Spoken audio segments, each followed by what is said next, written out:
Okay, all fellow rx350 mechanics and owners, this is how you remove the timing cover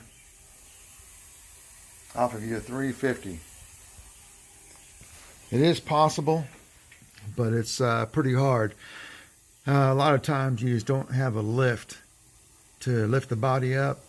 My boss has got a lift, but I chose to do it inside the car. Maybe next time I'll just drop the engine out. If I ever drop this engine out, another one's coming in. I'm not going to try to fix it and hope for the best. I'm going to get an engine that actually does work. But anyway, what I've learned so far is you've got to drop both pans. Don't get confused with a lower pan or the oil pan. It comes in two sections. The mini pan, which is just a regular pan where you drain the oil, that comes off. I'll go up underneath here and I'll show you. That's the, if I can get the light from being so bad here, that's where the oil pan, right here, this is a small oil pan that you drain oil with. That does really nothing for your frame. This secondary oil pan, this is what you need to remove. There are 12mm bolts on each side, and this member, this exhaust pipe, is going to have to come off. But it's not a big deal. It's only a couple of bolts, I believe 12mm nuts got to come off. And then you can remove that, but it's not necessary at this moment in time. There's better. So you can see the holes right here. All these bolts have got to come out, and you'll see them. The ones that are missing. If you look at your own vehicle, you'll know what I'm talking about. All across here. There's two up in there. And then this opposite side all the way back. And you'll obviously see the holes that are missing. Now that I've actually worked on it, I can actually know which ones come out and which one's supposed to stay. Actually, they all come out. But this whole piece has got to come off. Got to come loose. Now, once you take all these bolts loose, it's glued with Toyota Tech, whatever they glue it down with. There's no gasket. It's just a ordinary just glue sealant they put on it. So you're gonna have to buy it from Toyota. That's what I want to do. $17 a tube, and one tube should do it. And mine has an oil cooler. That oil cooler line's got to come out. There's 3 bolts holding on to it. 1 is a bolt, 2 are nuts. So you got to take the nuts out, and then you got to remove the studs. And there's a special E8, I believe it is. It's a very special stud removing socket that you got to take it out with. So once those are removed, it can just go straight down, and you don't have to take the top portion off. There's a top portion right there. So that does not have to be removed. And if you don't have an oil cooler, don't worry about it. So I've zip tied my compressor up so it's not in the way.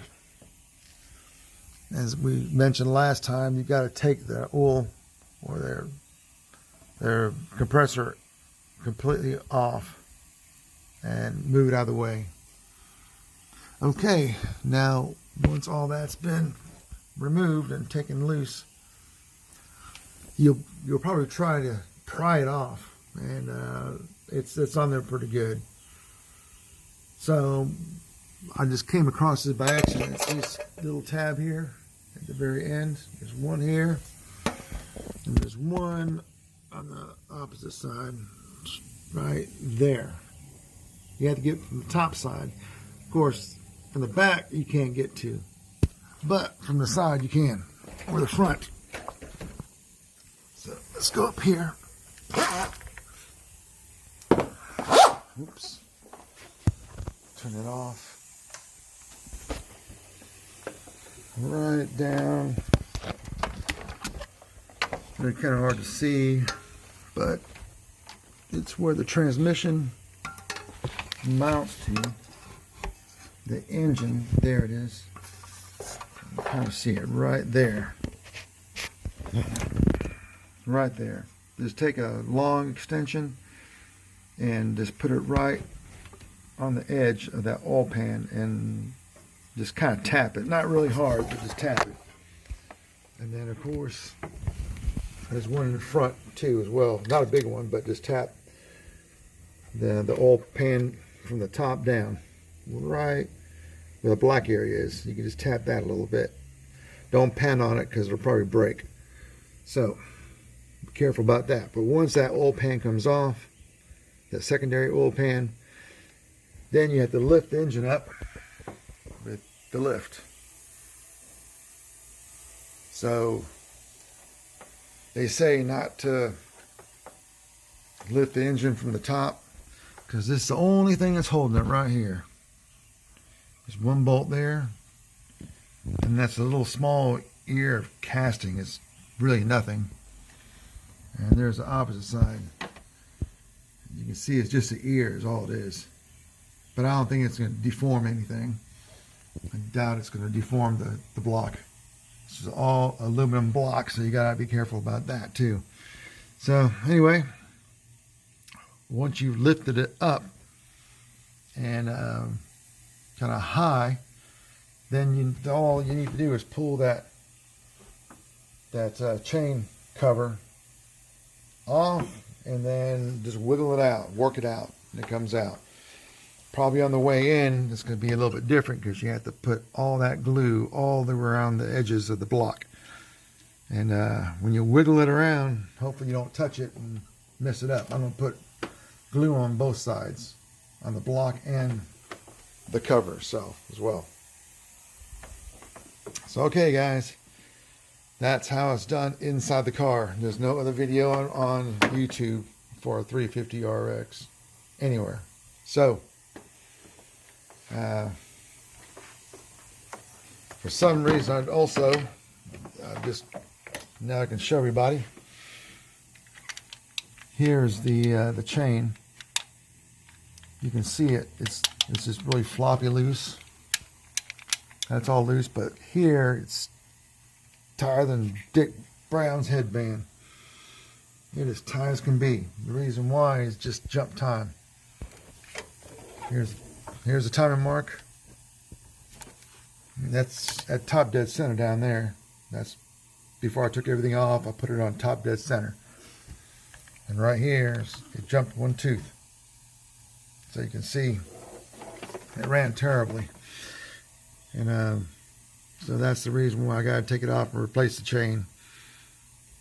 So even though I think it's got 150,000 miles on it, this chain is probably past its life. So I'm just going to replace it. Now that I have this far apart. For some reason, it jumped time. So I don't know the reason behind it, why it did it, but I got no choice except replace all the chains. All right, guys, have a good one.